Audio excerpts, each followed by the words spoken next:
পাচ্ছে না তাদের সারাদিন। নিলয় তাকে কিছু টিপস দিয়েছে এবং দুটো নিয়েছে আর কি, এই ছোট কাপগুলো। এর মধ্যে কয়েকটা ভিলেজ রয়েছে, কয়েকটা আদিবাসীদের ছোট্ট একটি জায়গায়। দেখুন তাদের এই যে এখানে বাড়িঘর দেখুন, এটা ইয়াওদের বাড়ি, ইয়াও আদিবাসীদের বাড়ি এগুলো।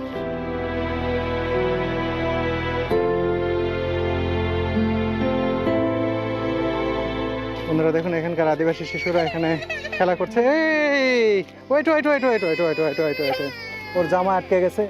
এই ওকে, ওর জামা আটকে গিয়েছিল, পরে আমি খুলে দিলাম। দেখুন তারা দোল খাচ্ছে। এই যে